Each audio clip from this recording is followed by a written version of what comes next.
আমরা যে এখানে আপনার প্রশ্নটা খুব যুক্তিযুক্ত। এক নম্বর হচ্ছে যে আমরা ডিসেম্বরে ইলেকশন করতে চাই এটা বলি নাই। মাননীয় প্রধান উপদেষ্টা বলেছেন যে উইথ মিনিমাম রিফর্মস ডিসেম্বর, আর যদি বেশি করে রিফর্ম করতে হয় জুন। আমরা এই টাইম ফ্রেমটা নিয়ে কাজ করছি, কিন্তু এই টাইম ফ্রেমটা মেনটেন করতে গেলে আমার কিছু রিকোয়ারমেন্টস আছে। এই রিকোয়ারমেন্টটা হচ্ছে যে আমাকে রুলস অফ দি গেমসটা ফিক্স করতে হবে। আমার জন্য মাঠটা ক্লিন থাকতে হবে, তাইলে so that I can start working.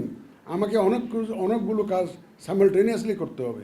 এই সাইমালটেনিয়াসলি করার জন্য এই যে রুলস অফ দি গেম যদি ফিক্স না হয়, আমি এই কাজগুলো নিয়ে আগাতে পারছি না।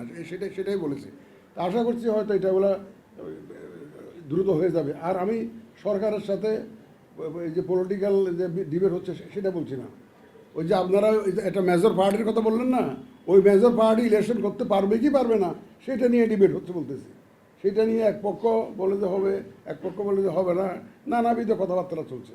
ধরুন এইটার একটা ফয়সলা না হলে এটা নিয়ে তো আমার পক্ষে বক্তব্য দেওয়া সম্ভব।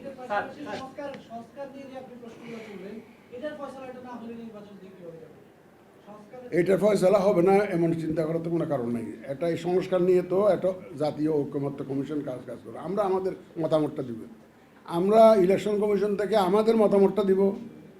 ওনারা যারা ওই ঐক্যমত্য কমিশনের মধ্যে বিভিন্ন পলিটিক্যাল পার্টিস থাকবে, আমরা তো একটা মেজর স্টেক হোল্ডার, তাই না?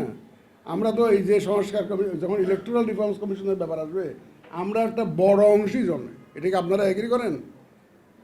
আমাকে ইলেকশনটা করতে হবে, তো তো আমার মতামতটা দিতে হবে না?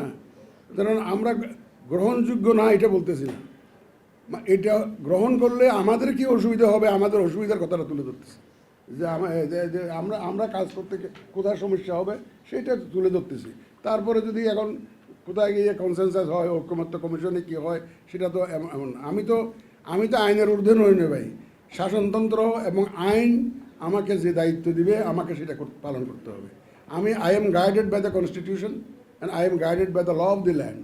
সুতরাং কিন্তু যখন এতে রিফর্মস কমিশন রিপোর্ট আসছে, আমার মতামতটা যে না, আমি যদি চুপ করে বসে থাকি তো কিন্তু পরে যদি সব কিছু অ্যাকসেপ্ট হয়ে যায় তখন তো বলবো যে আপনি তখন তো কিছু বললেন না। আমার কনসার্নটা তো আমাকে রেকর্ড করে রাখতে হবে যে এই অসুবিধা আমার হবে, কারণ আমি একটা মেজর স্টেক হোল্ডার। প্রশ্নটা হচ্ছে